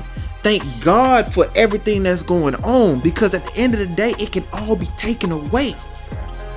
You leave this earth with nothing. You leave this earth with nothing. You don't take no money with you. You don't take your clothes. You come into this world naked, you gonna leave naked. They just put some clothes on you and put you in a little casket. Some places they burn you up. Put the top on you, put a top suit on you. There it is. There it is. We cry. We cry. Time goes on. We forget. We come visit your grave. All that stuff. Nah, not that. Nah. Then what people gonna say? Oh, he was a good person. You may not even have people come to your funeral. People don't even think about that. Sounds right. Yeah. You could not have anybody there. Right. So what's your legacy? What are you leaving behind? Are you like chalk? Are you leaving residue? Can you mark something and leave residue? Something that has your name on it to where you could pass down to the next generation? Yeah. I'm looking out for my grandkids. When my kids, I want to be able to say, hey, we have a house with a big B on it, SB, and it's the land of us. This is our house. This is our land. And you ride up the long driveway just to get to the house. And we got white servants. There you go. Yeah. I'm leaving something for a legacy for those that coming after me. I can't. The curse is too real. People speak of generational curses like they not real. Man, this shit is real. Black folks ain't never had shit. That's right. Black folks ain't never had shit. But you mean to tell me we got black men out here taking nothing and making something, but we got motherfuckers out here that's still doing nothing with their life, asking for a handout, asking for this government subsidies and shit like that. They all out here asking for a handout because it's all they knew. Ain't nobody gonna give you shit. That's right. Yeah, take some shit from your ass. But they ain't about to give you shit. They ain't about to give you shit. They don't give a fuck if you in poverty or nothing like that. You better get your ass. You already broke. Why the fuck you can't chase your dreams? You already broke. There it is. You already ain't got no. The only thing you can do is come up. You ain't no lower you can go but die. There ain't shit else. Ain't shit else for you to do. You might as well take these $2 little dollars. Take a chance and come up. Go read a book, and motherfuckers don't read. That's their problem. They don't want to read. I'm telling you, when what that man say, Willie Lynch said, he said, if you wanna hide some shit from a black person, you can hide it in the book. Put it in the book. That shit is real. Yeah.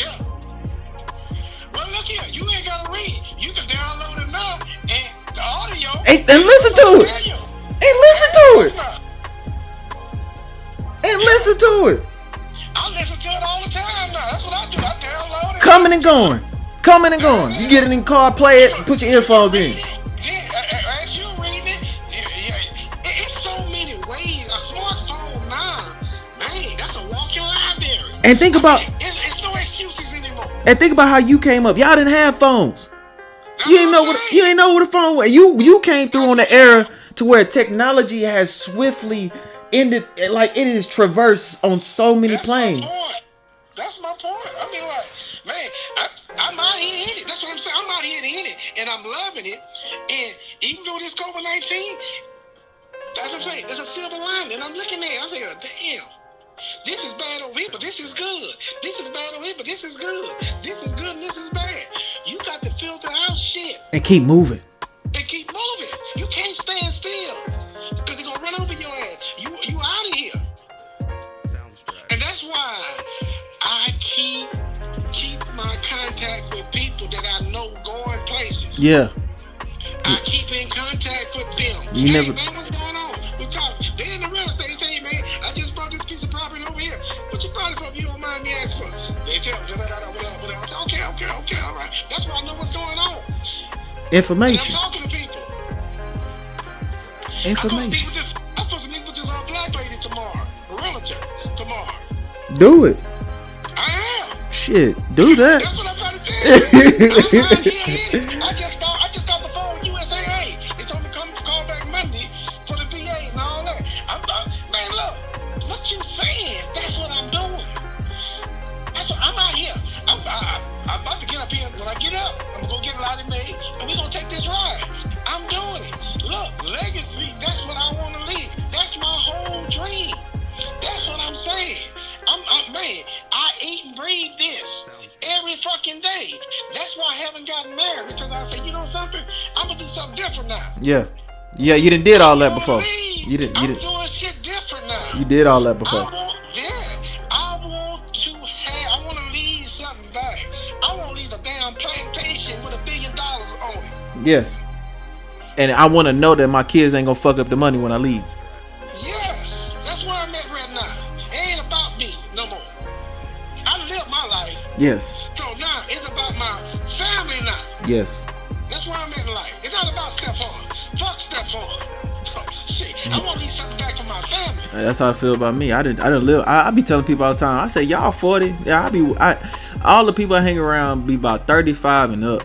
And I say, man, I done more than half the shit y'all done in my 20s.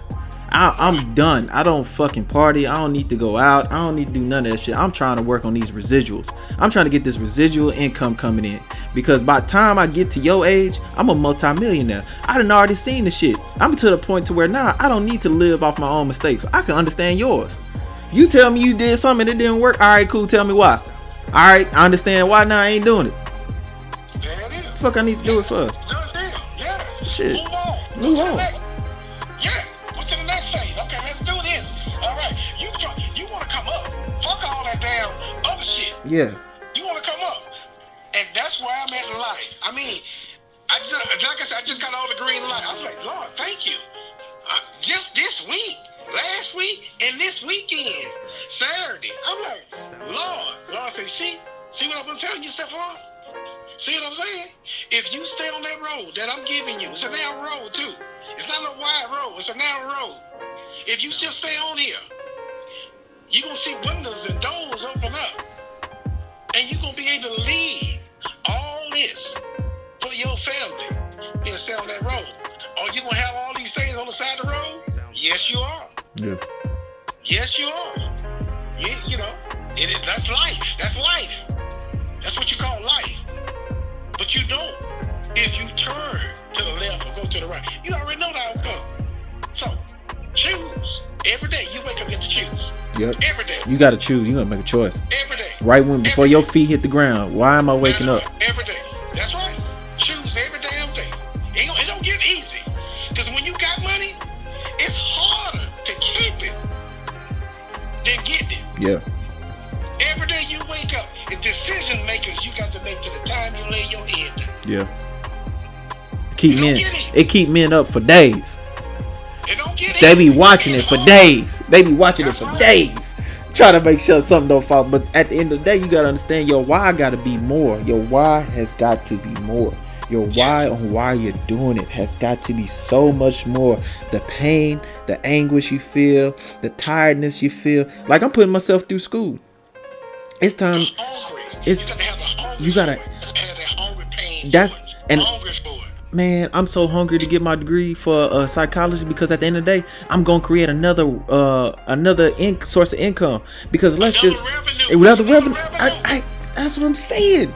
That's another revenue. I can help people and make money at the same damn time. Get the fuck out of here.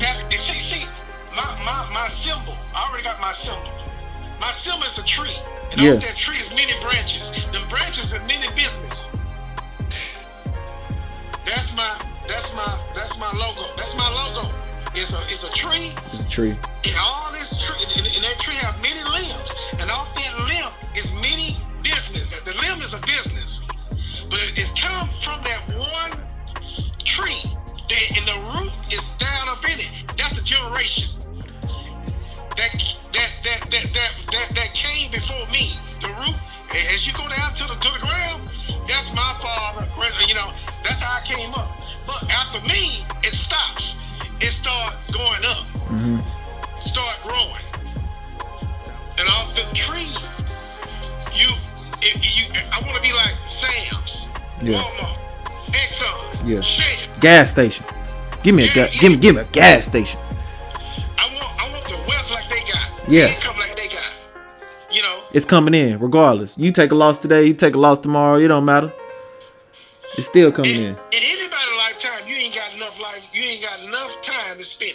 Yes. I'm talking about $100 billion Yes. cash in the bank. That's not what the. That's not assets. business. That's not assets. That's the actual money. That's the money. Yeah, Cash. that's cash. $100 billion cash. That's all that is. Just the cash. Just by sitting there. itself. Yeah. So you can't fail.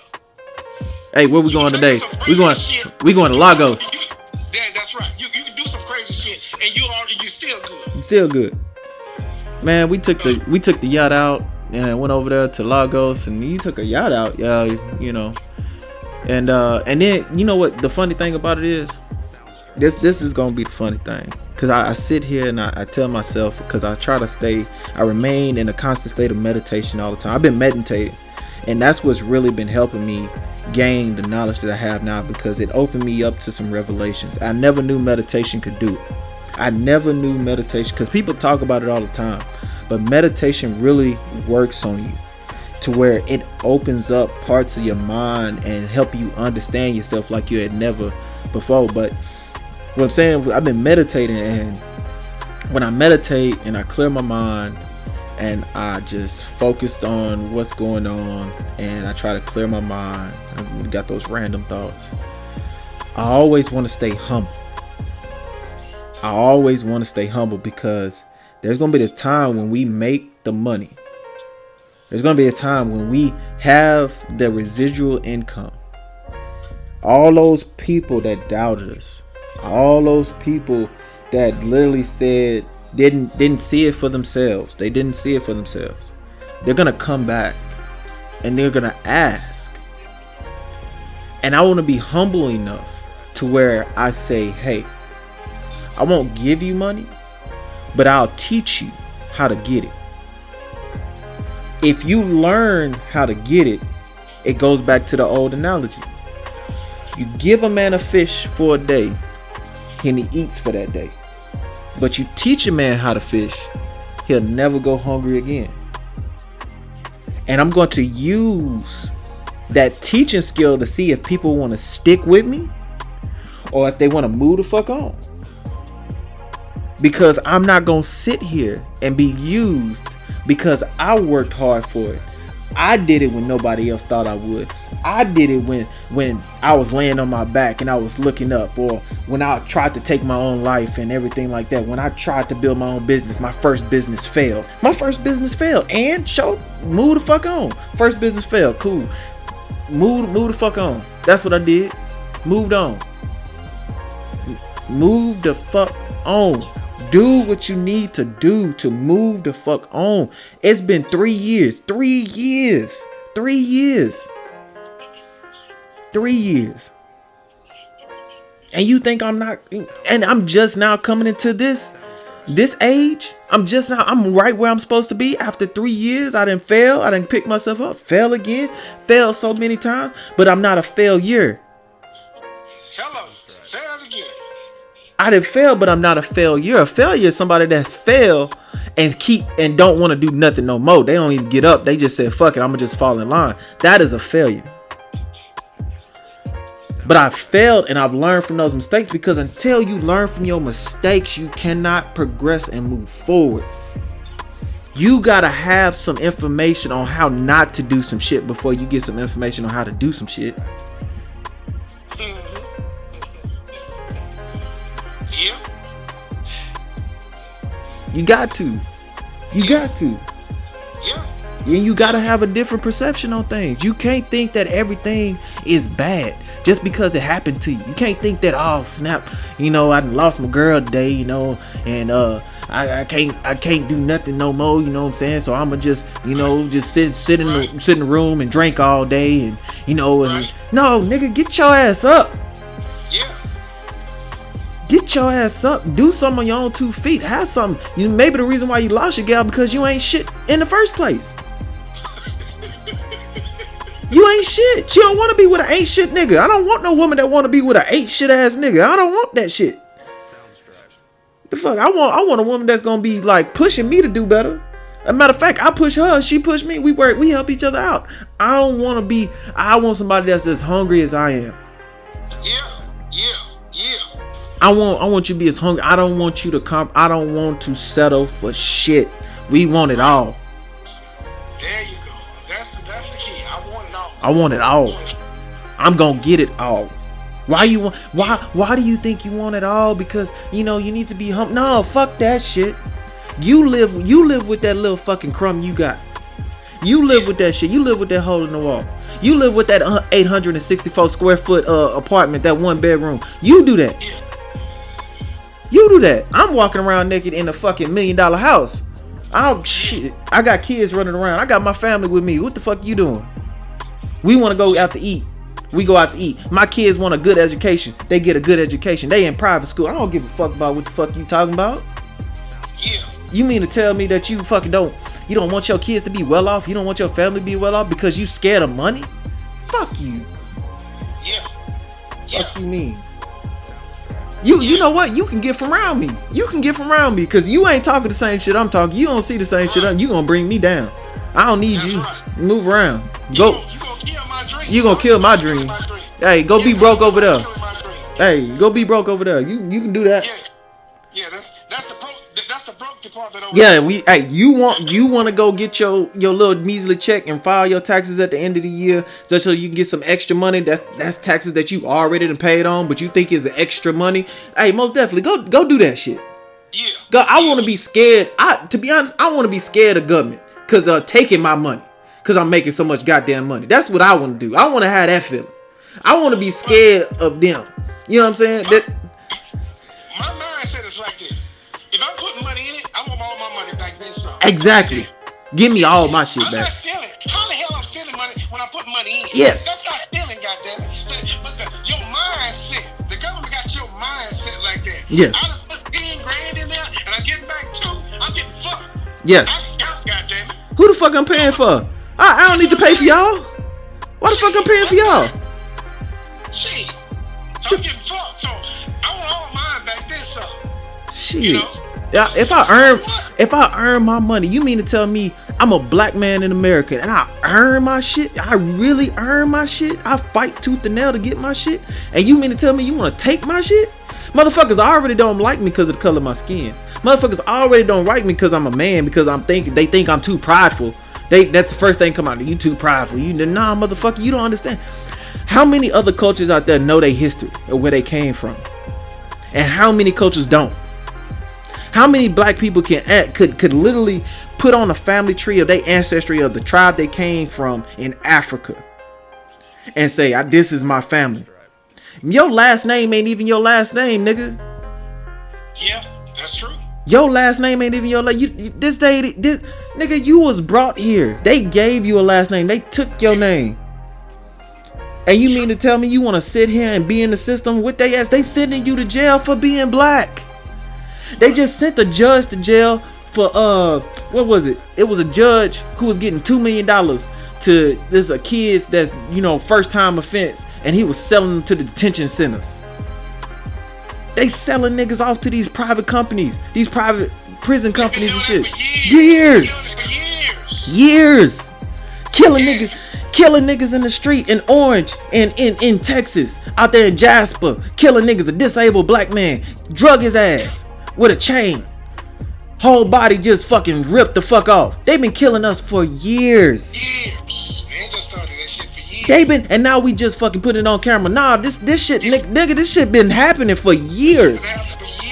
And you mean to tell me? Just got caught. Their grandfather passed that shit down to them. That's why they doing it. And the inconceivable thing is that you can sit here and you could kill a man on TV.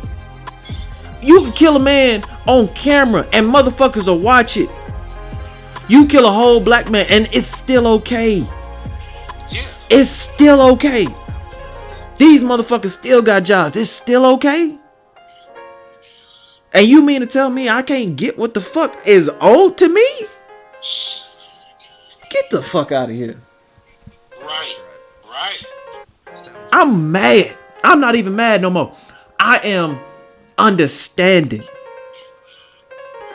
I understand how it is. It ain't gonna be given to you. You ain't gonna fucking get it one day. You ain't gonna wake up with it. No, you gotta grind day in, day out like you never gonna have it. You gotta fight for it, and you gotta believe in your heart, in your soul, in the very fabric of who you are, that you're gonna achieve what it is that you, no matter if you see it tomorrow, 3 years from now, 10 years from now, it don't fucking matter. You can't stop. You gotta have that undeniability, that you gotta understand that you gonna get it whenever it is, whenever it comes. That's right. Because it's gonna come, but you have to fight for it. And hell, if you don't fucking get it and you die in the process, shit, that's a life well lived. That means you fought every day for something you believed in, something that you desired in your life, in your heart, and you fought for it instead of being a fucking rat in this rat race. Right. Fuck, I want to compete with everybody else for. I ain't even competing with nobody. Fuck y'all. Y'all want more. Y'all don't even want to do more. Y'all want to wait till y'all old age to sit up and fucking live lavish. Fuck that. I want to live lavish now. I want to be able to take care of my family now. So what I got to do? I want a whole fucking island. I'm buying an island one day. I'm gonna have an own island. There ain't nobody gonna touch on when I fucking wanna decompress and I wanna get away. I don't want no phones. I'm going to a whole fucking island. I'm gonna have a ranch, 100 acres. I'm gonna put cattle on it. That's another investment. You ain't gonna be able to fuck with me. Motherfucker. Hey, you seen Steve? Nah, I ain't seen this Steve. I think he dead. Shit, you gonna think I'm dead? Shit, cause you ain't gonna see me. You ain't gonna see no parts of me. I don't even have social media no more. Because when this shit take off, I don't need no motherfuckers distracting me about. I don't need to flaunt my shit. I don't need to go out there and say I'm doing this, I'm doing that. I don't need you, bro. Because where was you when I was fucking grinding? Where was you when motherfuckers was telling me that I couldn't have it? Where was you when motherfuckers was telling me that, oh, you know what I'm saying, you gotta go through this process, you gotta go through that process, you gotta wait, you gotta do this. Nah. Fuck you. Because if it had been meant for you to be with me, you would be here with me. Right. You would be right here with me. But where was you? You was focusing on your own dream.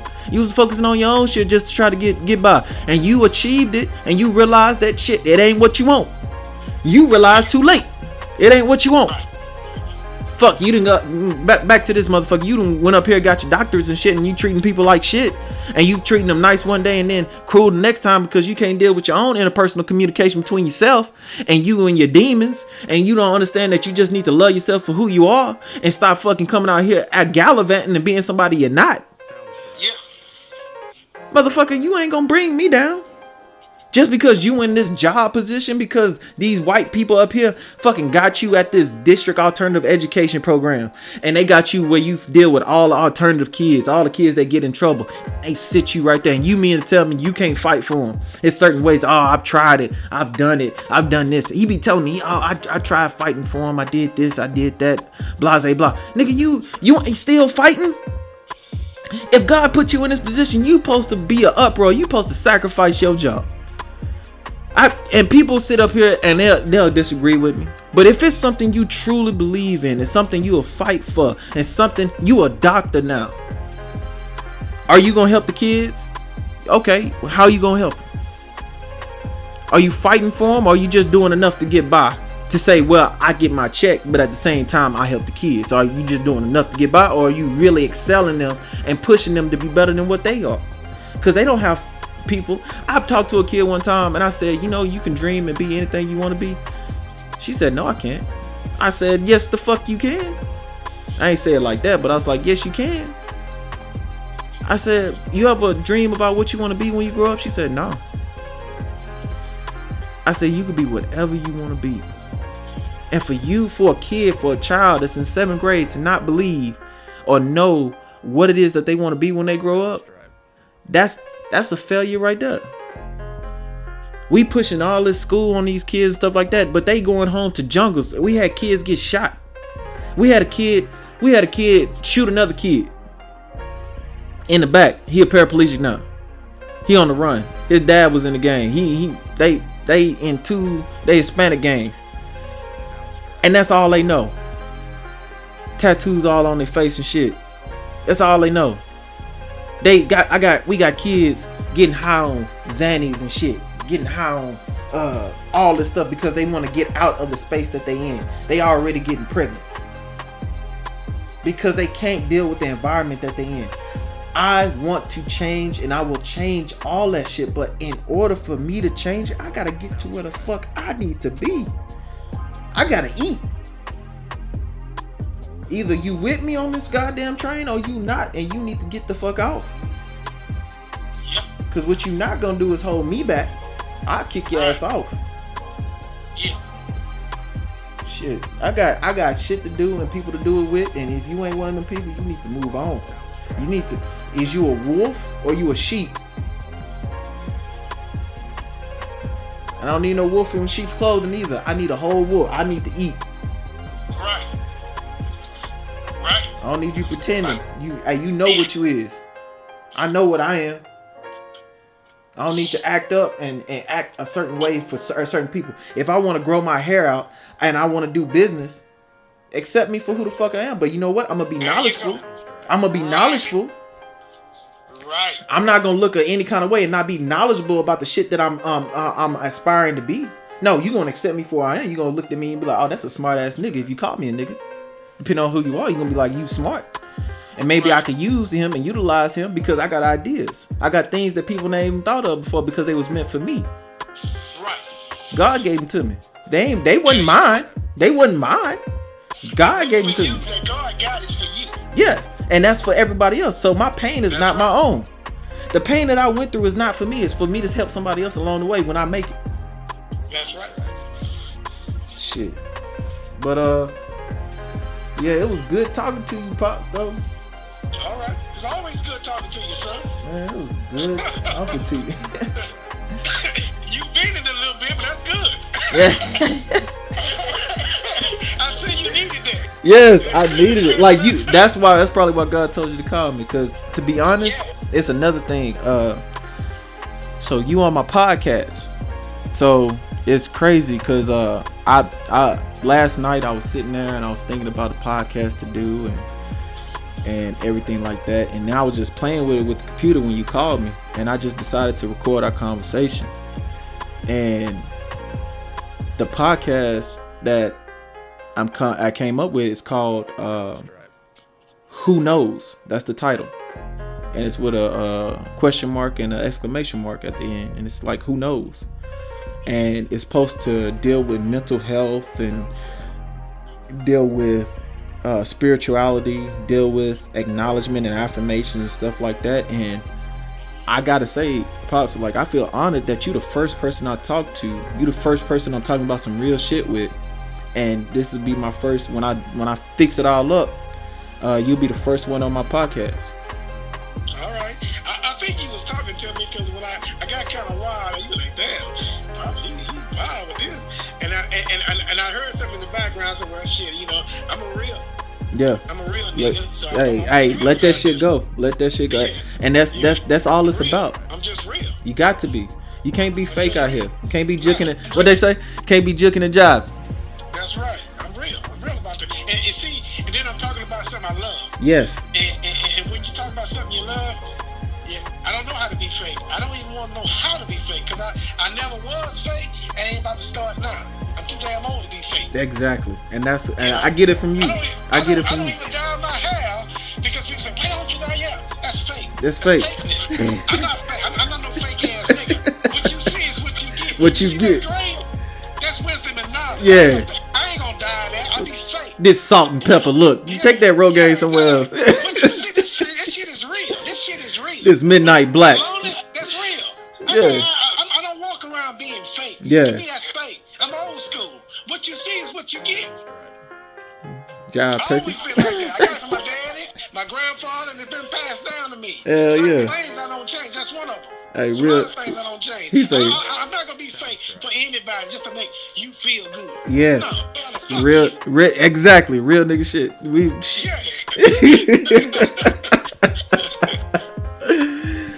But Pops, I just want to let you know, man, I love you and I thank you for everything. I love you back. I love you more.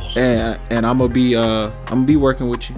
You send me, All right, then. and I'll definitely give you my word on that. Most definitely, we'll be All moving right. forward. I just had to reach out to you. Oh, And, yeah. I'm glad I did. I'm glad you called me back. I'm glad we had this talk. And I can call a lot of these. You'll say, "What the hell happened to you?" So, I had to tell him, my son and I, we had the bond. Yeah, we had She to- gonna understand. we had She that gonna, conversation. okay, then that's good. Long as family get a pass. Yeah. And that's what I'm all about, family. I have it in the past. I done fucked it up. Hey, if you look at the word "fuck up," you see a picture of me. Cause if anybody can fuck it up, I did that in the past. But now you gotta But change right it. Now, Yeah. But right now, it's all about good. Yes. Yes. And I want to be around my grandkids. Most and definitely. all that. I see it every day. Yes. I'm not doing it for Stephon. Damn Stephon. I'm doing it for my grandkids. Yeah. I want them to say, that's all right. Okay. But this how this came about. Yeah. So, And we gonna do it that's too. it. We gonna do it. Yeah. It took. All right, then. Yeah, it took for us to divide and conquer and learn some shit, so now we can bring it back together. There you go. Yeah. Well, I'm gonna let you go because I didn't talk enough and we talked on this phone enough. But Yeah. I stay in touch. Oh yeah, most definitely. I will too, and just let me know how you want to move forward and everything like that when you come up with a plan, and then and we'll move from there. Just keep me posted. All right. All right. I love you. Later. Love you too. Later. Later.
Soundstripe.